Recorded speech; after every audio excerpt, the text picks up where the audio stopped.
that the sun shines down its power to all the world and makes the wind blow strong as it will.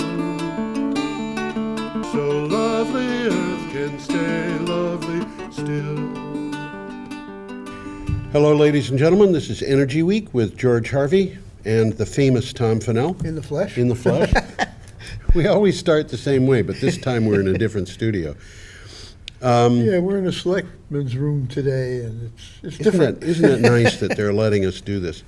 Every day I get up at some unbelievably early hour. Today it was a few minutes before 4, and I start looking through the news for items on energy and climate change. Everything that I find that's interesting, I package into each one into a 50 or 55 word synopsis with a link to the original. I put together 10 to 15 of those, and they go at the blog, which is called geoharvey.com, Geoharvey. We will try to tell you what the dates of these news items are, so that if you want to read one, you can go to the blog, click on the date at the calendar, and it'll take you to that date, and then just search through the items that are there, or you can just scroll down to the blog. Well, I read the articles before the show, of course. Yes. And if I notice something that's particularly interesting, I'll try and call to your attention. Yeah. You know. Yeah, we've got a bunch of I don't stuff always today. remember to do so. I don't always remember to tell what the date is either. What can I say? Okay, we just start off then? I think We should. have we're starting with a picture. Here's a nice picture of Philadelphia, I believe. At least that's what the article said it was. That's what they're telling us it is. Yeah. I haven't been in Philly in a while, but I think it looks like that. This comes from a publication called Curbed Philly. And the headline is, Philadelphia commits to 100% renewable energy by 2035. Weeks after... That's a leap. That's a leap, yes. Weeks after its mayor joined hundreds of other mayors across the country denouncing the White House's move to reject the Paris Climate Accord, Philadelphia announced it is committing to using 100% clean energy by 2035. Currently, energy used by buildings and industry in Philadelphia accounts for 79% of its carbon pollution. So they can get a big drop in carbon emissions by doing this by 2035. Well, I believe they'll do it. Yeah, absolutely. It's just a big leap. It's a big leap. It's a good one. Yeah. And what they're saying about this is the city of Philadelphia is doubling down after the White House's decision to reject the Paris Climate Accord. Well, And a quote from the article is, no matter what havoc this guy wreaks over the next few years, we will recover from it and move on. And nearly 300 mayors of U.S. cities have adopted the Paris Climate Accord after the U.S. pulled out of the agreement. and there have May been not make any difference at all. there have been 10 states that formally joined the U.S. Climate Alliance, and there are As states. Yes, Yeah, and they're including Vermont, by the way. 2 of those states have Republican governors, and the other one with a Republican governor is Massachusetts.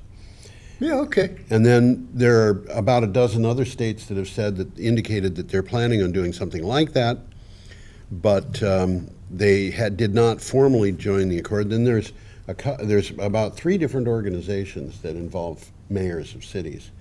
One of them is open to practically anybody who wants to join, and they've got investors, big companies, General Motors, things like that. And We'll be talking about a few of them on the way absolutely. today. Yeah. Well, let's move a little closer to home, and we'll talk about one of those states you just mentioned. Absolutely. This is from vtdigger.org. Vermont leaders vow to step into breach on climate goals. Once more into the breach, my friends. To quote Henry V. Vermont state and local leaders joined with businesses and nonprofits to announce an initiative to galvanize support for addressing climate change after the president's decision to withdraw from the Paris Accord. Burlington Mayor Miro Weinberger and Governor Phil Scott announced the Vermont Climate Pledge Coalition.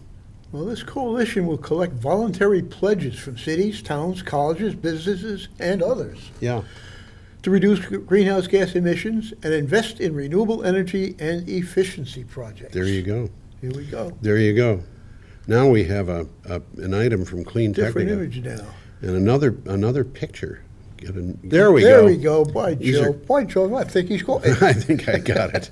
These are coal miners, and They look like coal miners. they do, Couldn't don't they? fool me. That's an old picture, by the way, but this is the article's from Clean Technica. Switching to solar from coal would save 52,000 lives a year. Plus, how to save the coal miners. Yeah. That, it seems to me we've talked about this before because I remember that $5,200. Yes. Can I get an idea who wrote this article? All right, you caught me. This came from Clean Technica, but it was written by yours truly. It was written by George Harvey. Yeah, good. Researchers from Michigan Technological University published a study saying that ditching coal in favor of solar power would save nearly 52,000 lives in the United States every year.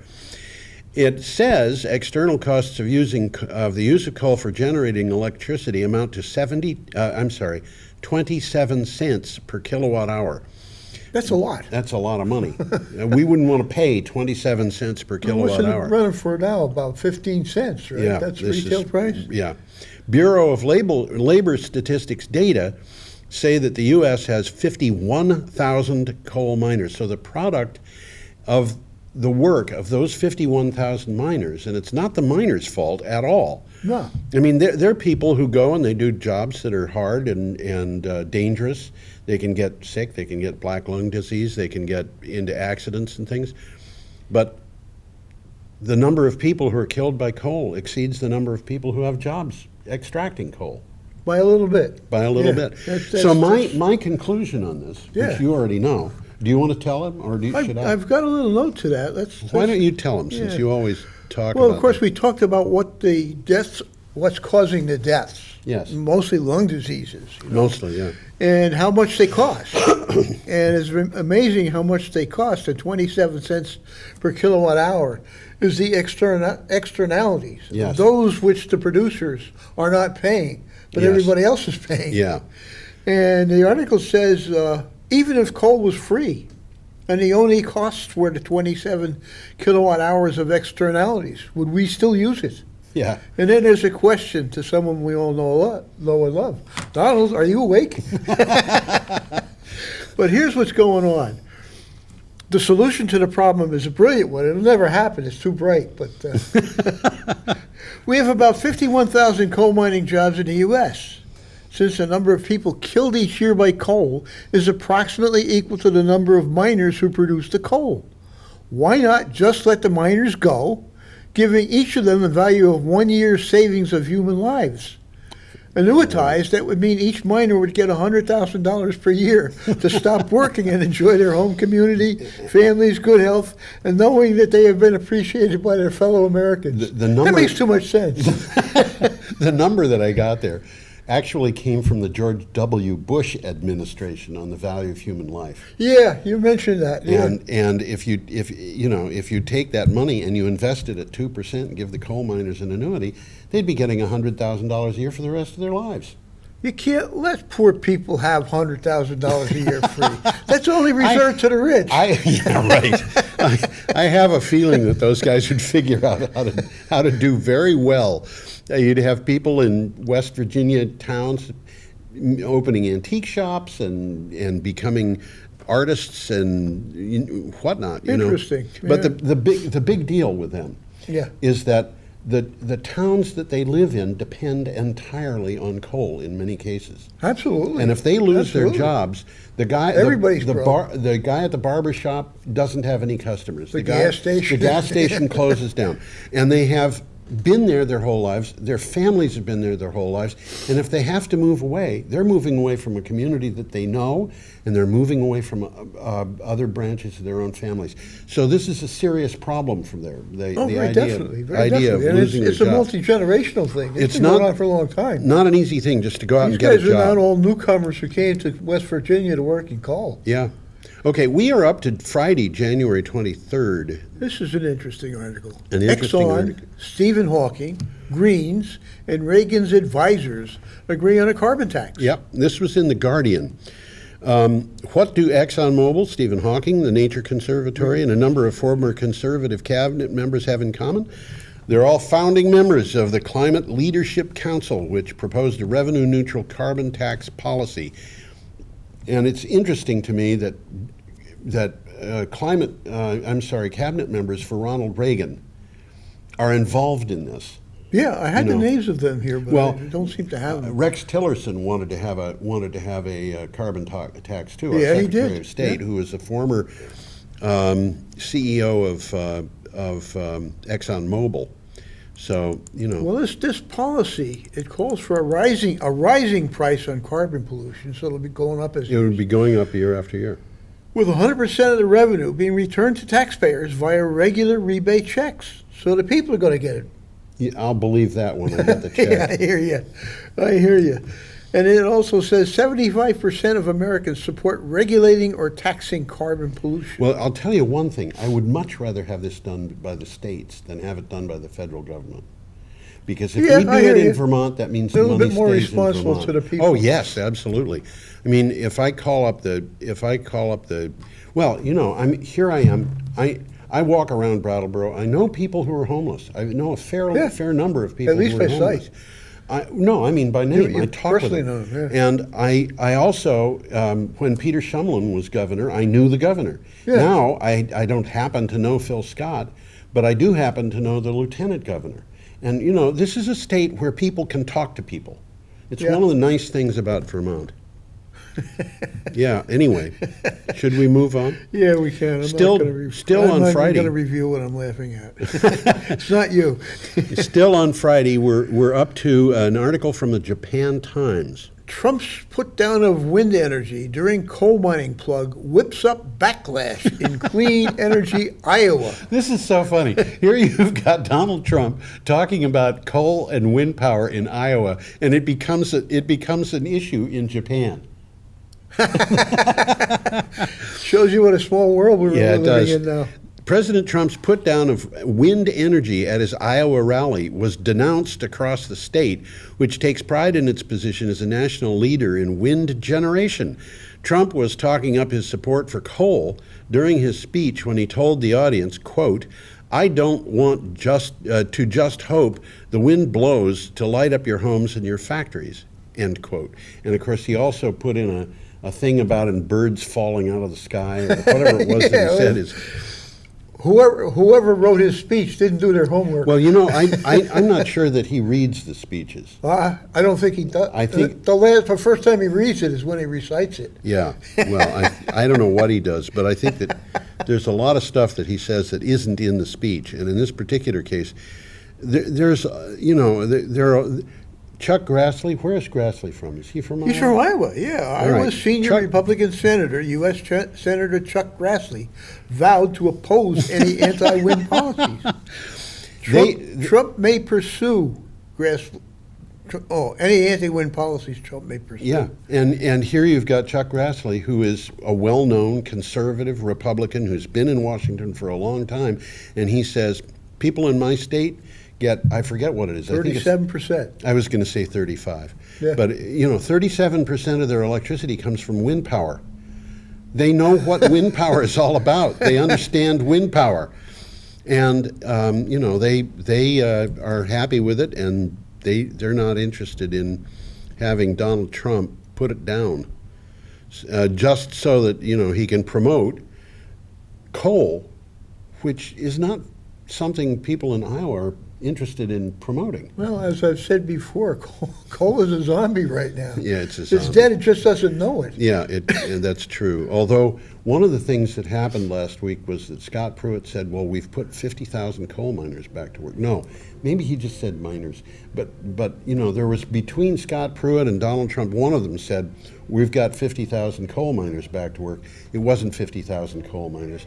It was 50,000 miners. Miners, yeah. And that includes all miners, and the coal miners, 1,000, I think someplace I saw 1,700, had gone back to work. But the reason for that was because the price of natural gas has gone up, Yeah. and things of that nature.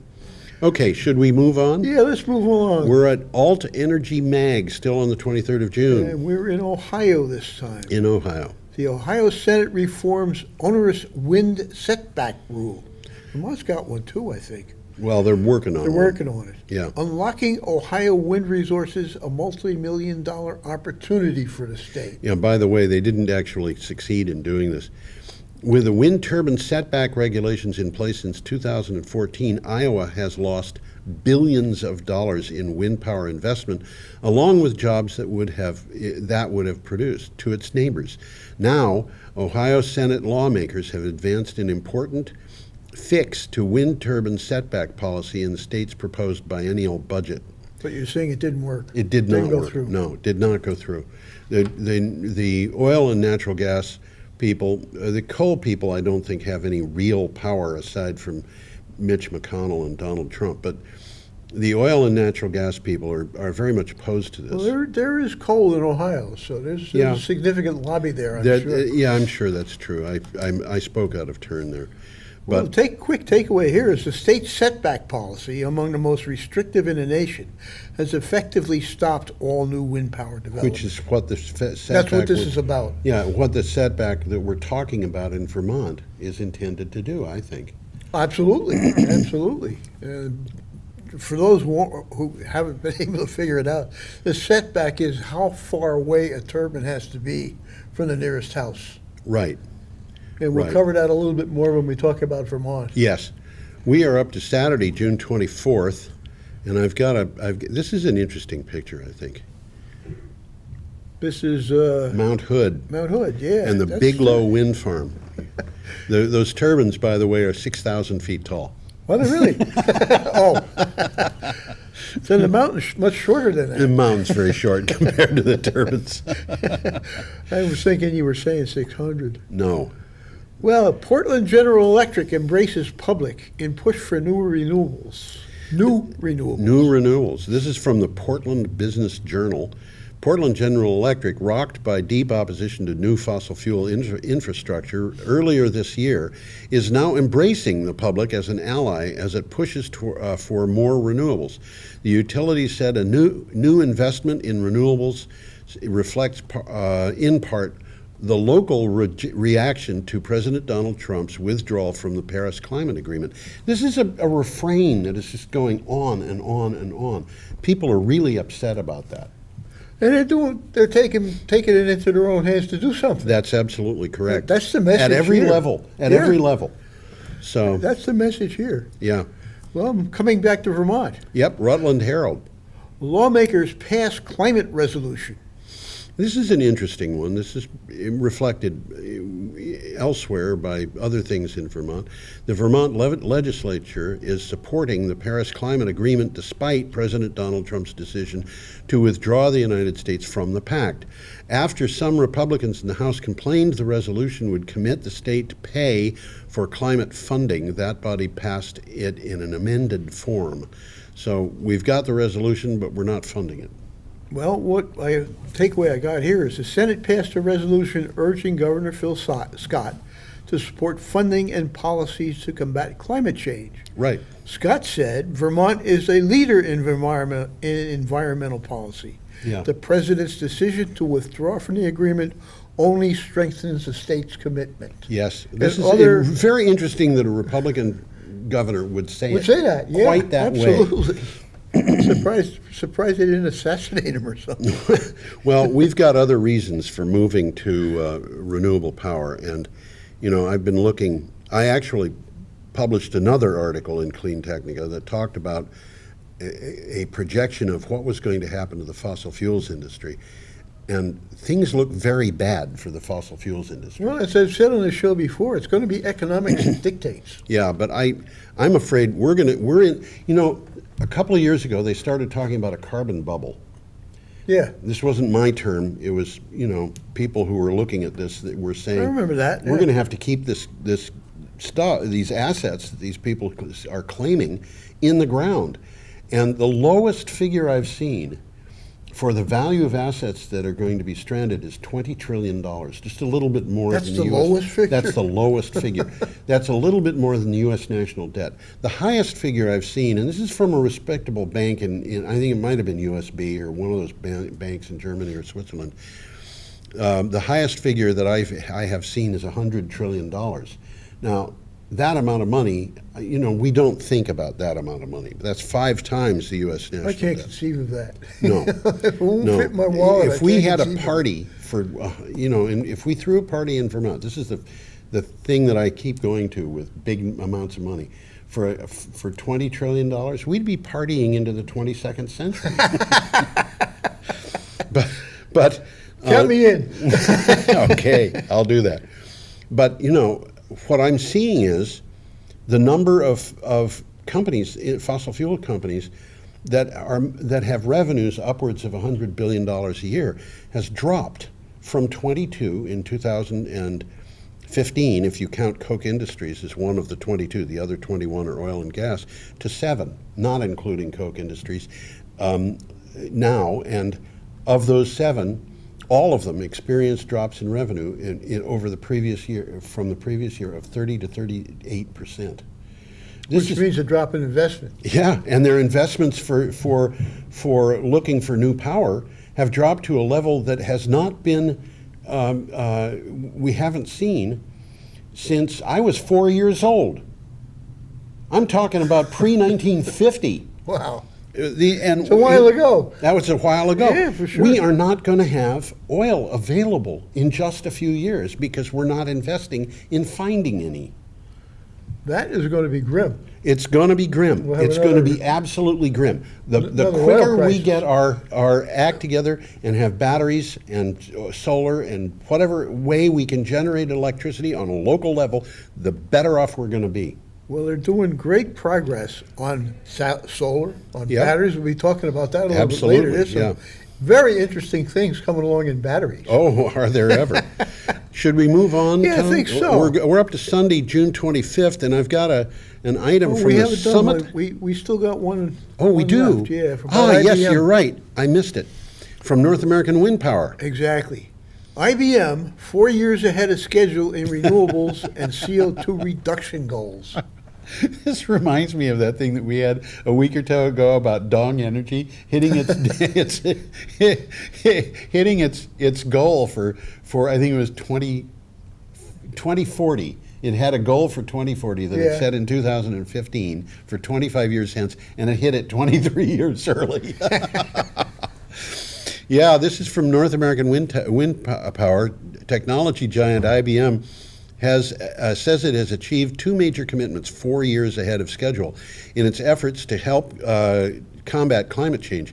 One of the goals it met is to have 20% of renewables in its energy mix by the year 2020. They hit 21.5 in 2016. The other is a 35% reduction in carbon emissions it planned to have the same year. And they hit 38.1 in 2016. And this morning I was reading about a coal-burning power plant. Actually, it's natural gas, but they were going to convert to clean coal. Yeah, right. Coal with carbon capture and sequestration. And they originally planned this plant to cost like $2.5 billion.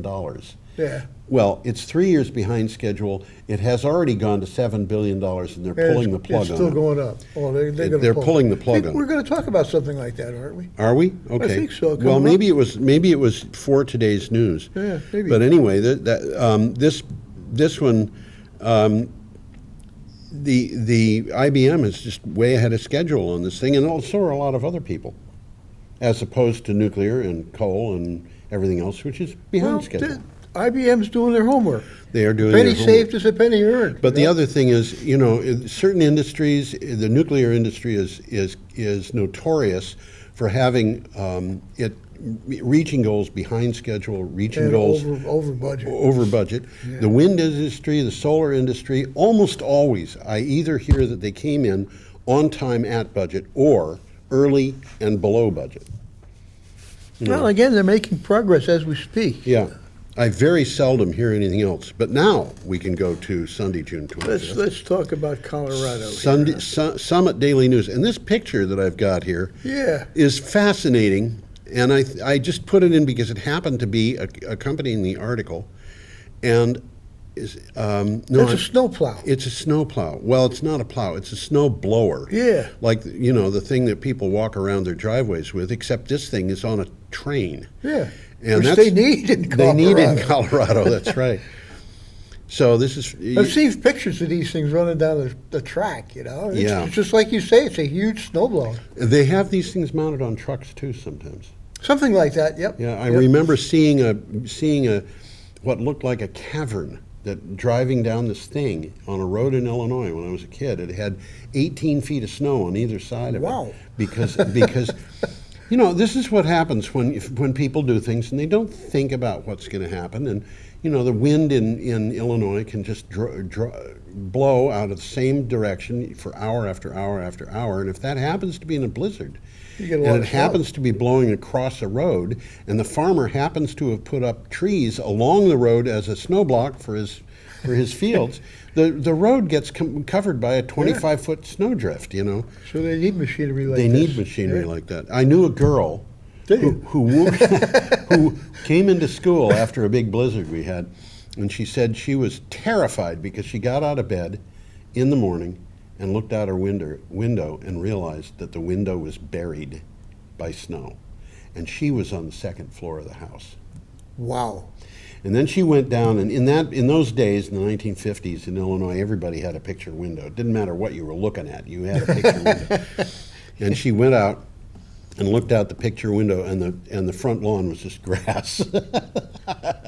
The snow had All the snow is, oh man. it was all gone had back. drifted against Yeah, one side of yeah, the house. I'll be darned. I had a buddy in high school, went to college in Oswego State, which is way up near Rochester, New York. Yeah. It's on the Great Lakes. Yeah, And they got hit with a lake storm Yep. early in the season. yep. And he was telling me the second floor window of the fraternity house was how they had to get in and out of the house. They were jumping out of the window because they couldn't open the front door. Yeah, that's not a surprise. Okay, we should be talking about this stuff, shouldn't we? We have an article coming up from vtdigger.org. Are we ready for that I thing? think we are. Okay. Yeah. Decision on turbine noise rules delayed as the Public Service Board bends. And this is in Vermont. Yep, Vermont lawmakers put off until October the deadline for adopting new rules governing wind turbines, after the Public Service Board offered a major revision in response to concerns it said it heard from legislators and others. A legislative committee postponed the July 1st deadline for adopting new limits for turbine noise. And I don't know what to say about Well, that. they haven't changed the turbine noise rules yet, Yeah. but it's louder in my bedroom at night. It's louder than a 30, at least when the dog snores, it's louder than 39 dB in my yeah, bedroom. when the dog snores. It's an interesting not a takeaway. This is kind of pertinent. A lot of people oppose the windmills because they just don't like what they look like. Yes. And you know, I don't like power lines, but what the heck? But this came from Brattleboro, and it's from Local History in 1893. Okay. And this is a quote.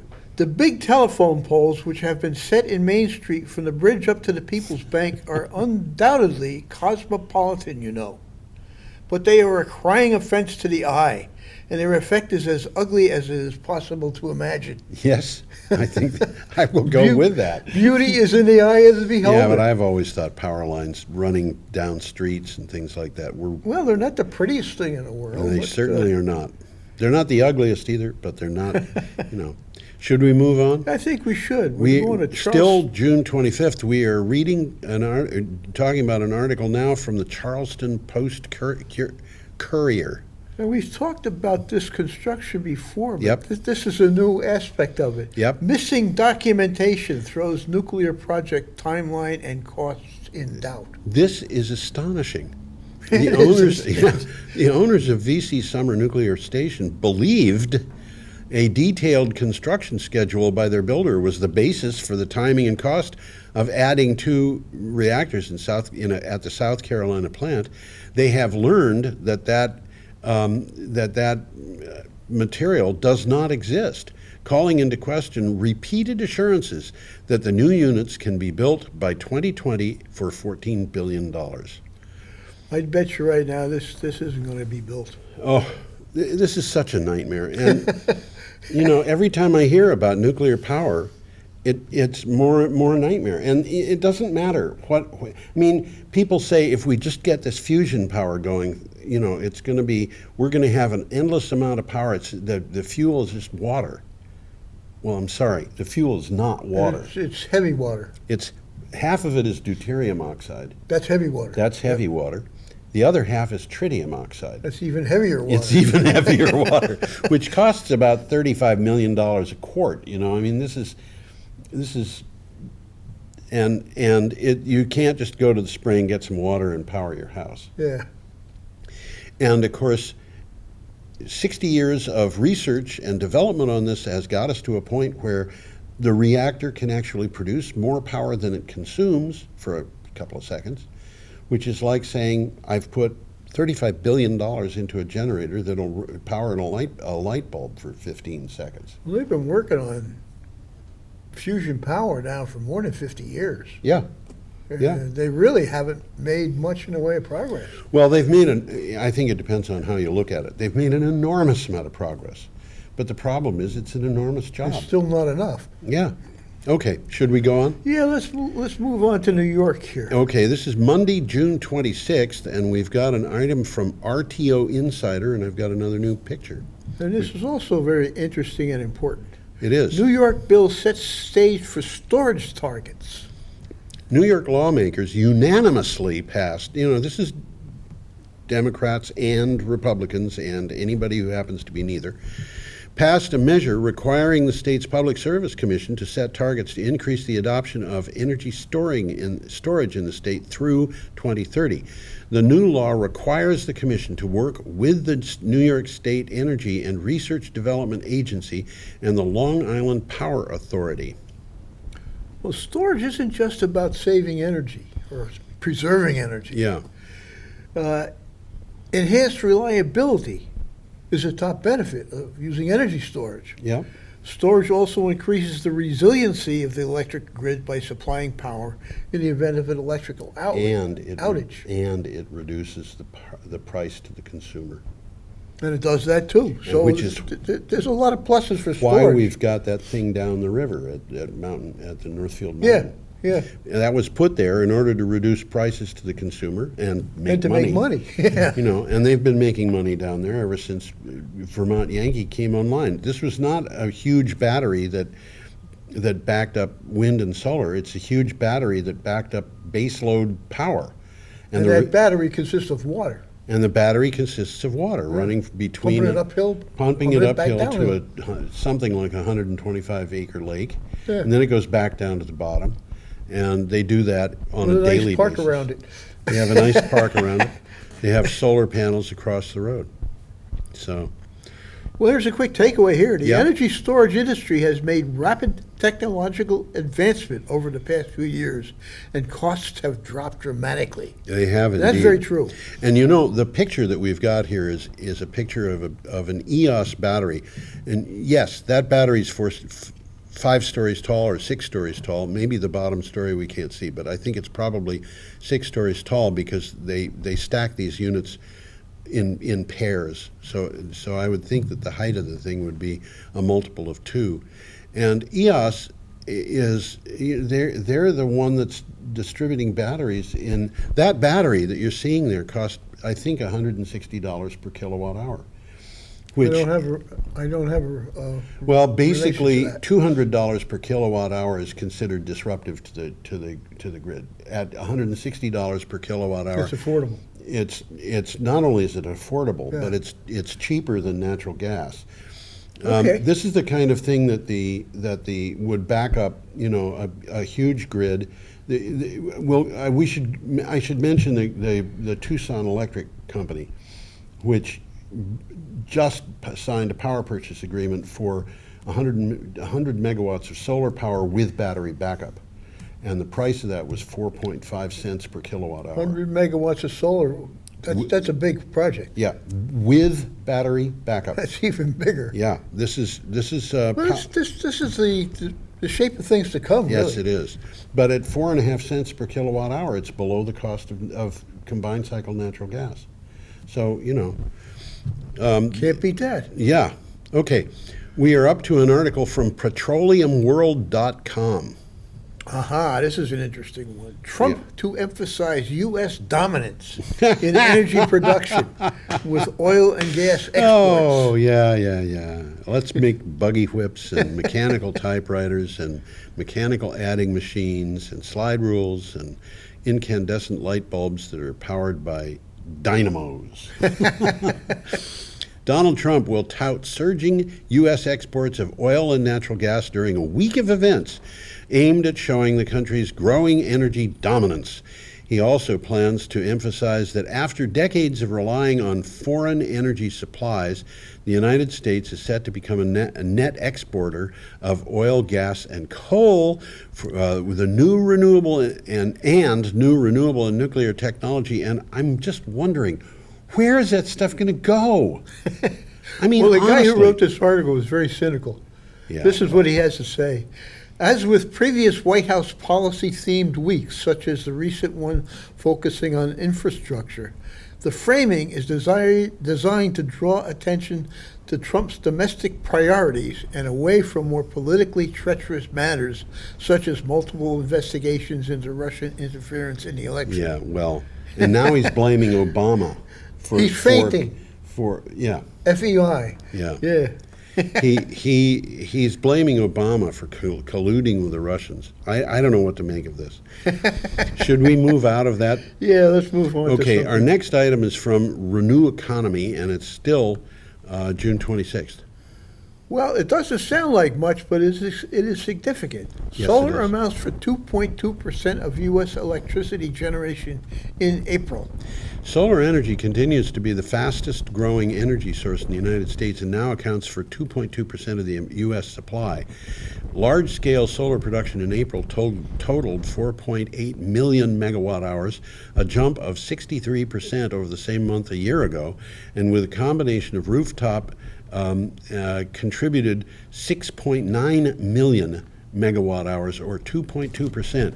And, you know, in the past, the federal government had never tried to account for rooftop solar. Which is significant. It's about 40% from what I can That's gather. pretty significant. And basically what's happened as a result of that was they always underestimated the amount of solar capacity we had. They always underestimated the amount of electricity that was generated from it. Now they're reporting the amount of electricity at 2.2%.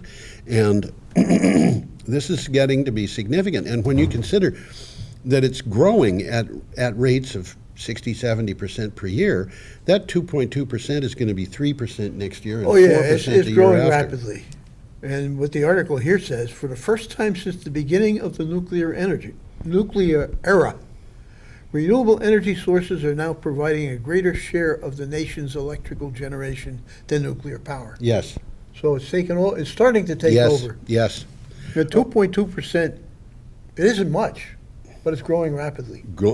And when you combine it with wind power, also growing rapidly, and Existing hydro, yep. hydro, which has kind of been around basically at the same rate for years and years and years. We are up to Tuesday, June 27th, and this is a picture of a whopping big greenhouse. That's a big greenhouse. Yeah. Wow, is that a big greenhouse? Yeah. That's called Nectar Farms, and it's in Western Victoria. Dramatic expansion of Nectar Farms to create 1,300 new jobs. A massive expansion of Nectar Farms in Western Victoria will be powered by wind energy with battery storage. There you go. There you go. The $430 million, that's U.S. million, not Australian million. In Australian millions, it's 565. The $430 million project will use the latest hydroponic glasshouse and plant technology. Nectar Farms is now looking to start work on stage 2 of their expansion plans, which will see the facility grow from 10 to 40 hectares. And that's Now, 25 to 100 acres for those who don't that's know right. hectares. Yeah, from 25 acres to 100 acres. And, you know, I talked to a fellow who has a hydroponic farm in New Hampshire, and he said that facility, which was 1 acre, was producing 1 million pounds of produce a year. Was it really? 1 acre? 1 acre. Wow. So you look at Now, this this is thing. 100 acres, This is or 100 will be acres. 100 We're acres. talking about 100 million pounds of produce a year. And that is enough to feed a lot of people. More than Brattleboro. Yeah, more than Brattleboro. I don't know how many people, I haven't figured it out, but you know, you can get a lot of people out of that. And I don't particularly like the quality of hydroponic food for a bunch of reasons, but nevertheless, we're moving into an age where we've got a problem with how are we going to feed people. And this looks to me like This is an answer, maybe the answer. It might be. We've also got the same exact kind of technology being done in places like warehouses and vertical farms where the lighting is being done by LEDs. Mm-hmm. So, okay. Okay, now we've sort of touched base on this same article, not on the same article, very similar article. Renewables providing more electricity than nuclear. And you know, I've got my source on this mixed up, and I'm not sure why, but I think this is from Renewable Energy magazine. It might be from Clean Technica. I'm pretty sure that it's from Renewable Energy magazine. Well, I clicked on Renewable Energy magazine and it came up. So. Very good. Now we know. The latest issue of the Energy Information Administration's Electric Power Monthly shows that the renewable energy surpassed nuclear in March and April of this year, with renewables at 21.60% versus 20.34% for nuclear in March, and renewables at 22.98% versus nuclear's 19.19% in April. While renewable energy is growing rapidly, nuclear power declines. Well, that's the bottom line right there. That's the bottom line. And you know, this is interesting. 22.98%, let's round that. 23% of the electrical supply in the United States came from renewable resources in April. Yeah. That's almost a quarter. Yeah. And at the rate that it's growing, we're probably going to be seeing figures upwards of 30% within a year. Yeah, the other article was just about solar. This is about all renewables. That's right. Same article, really. Same idea. Same idea. Should we move on? Yeah, let's. This is interesting, too. China, we're moving to China now. Okay. China just ran an entire region on 100% renewable energy for 7 days. Don't you love this? This is what happens when you've got people in a command economy. They can say, well, let's do that. Yeah. And what happened was the people, I don't know whose idea this was, whether it was the province showing off or whether the central government said, why don't you guys try this? Let's do it. It'll be good PR. But the province, what province was it? It was... I have it down here. Hebei? Qinghai. Oh, Qinghai. Okay. Qinghai province. Last week, a Chinese province conducted a test to show it was possible for the entire region to run solely on green energy.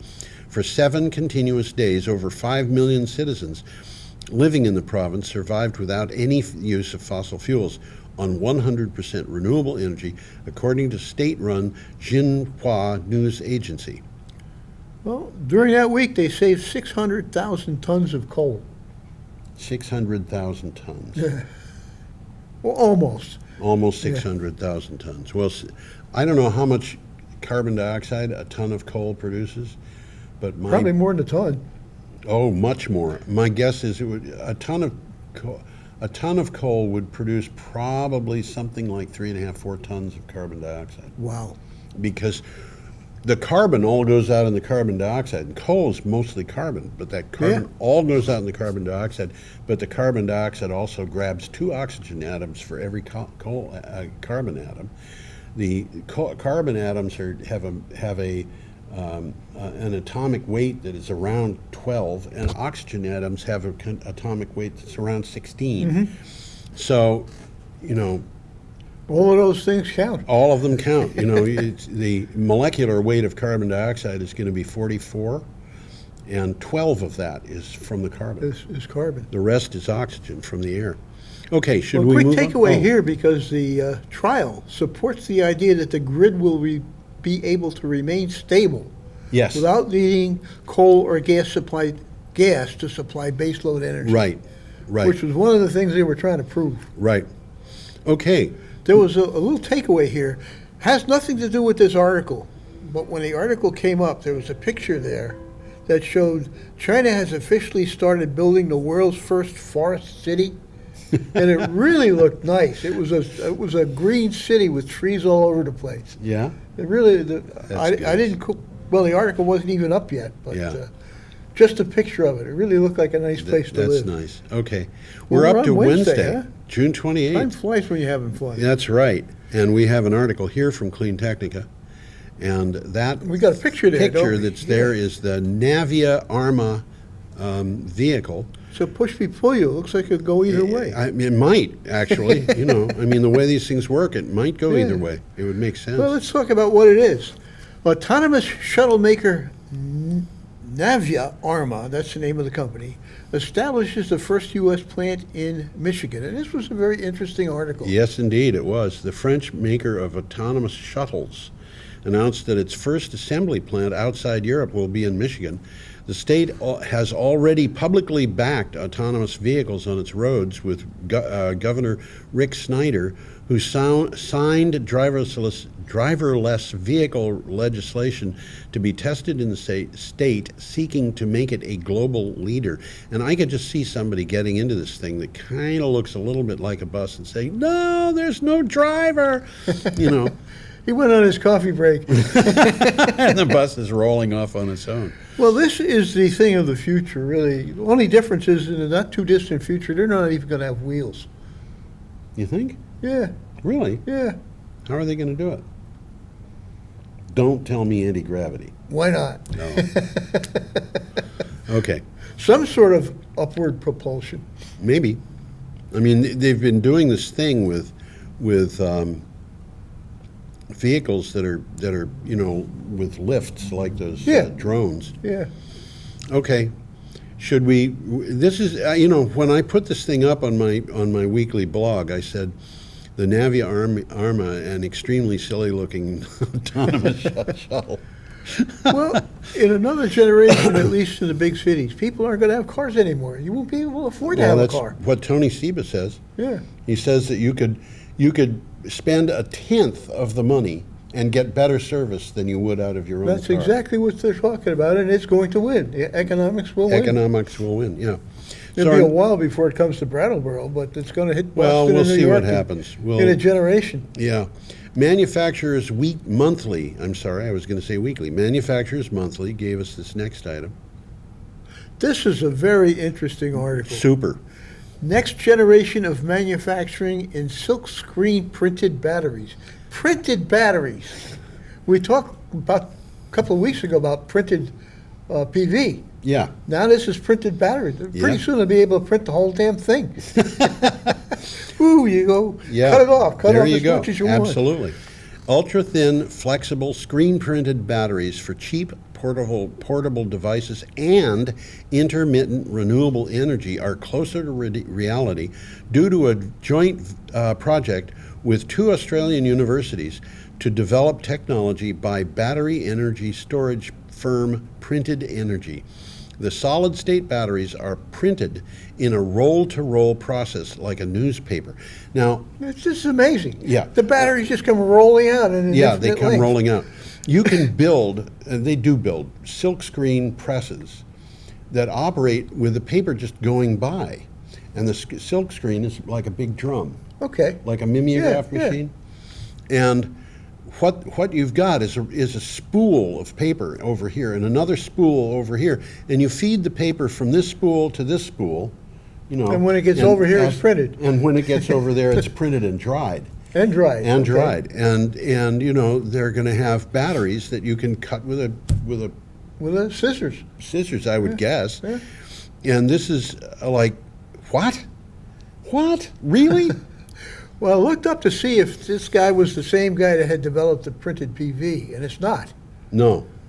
I'm sure they're aware of each other. Yeah. And these guys are also looking at printed PV. So, you know, this is more progress. This is, you print the battery and then you print the PV on top of it. Yeah, here There we you go. You know, and what that means, what it would mean if you did that is that you'd have a PV and the sun, you know, is going to go by, and when the clouds are going to go by and the sun is going to be shining brightly or not, but if it's a brief pause in the sunshine, your battery will just keep feeding the You're just going to electricity. keep feeding it, yeah. Yeah. It's going to be automatic. Okay, And our last item is coming up. It came from BBC. Oh, this one's a good one. Oh, yes, let's do the picture on Ant this. power. Ant power. Take a ride on a bus that runs on formic acid. Oh, man. This is a very interesting article. Yeah, it is indeed. This is from the BBC. Team Fast, a spin-off company from Eindhoven University of Technology in the Netherlands, and I pronounce that like it's German. I don't know how to pronounce Dutch very well. Has found a way formic acid can efficiently carry the ingredients needed for hydrogen fuel cells used to power electric vehicles.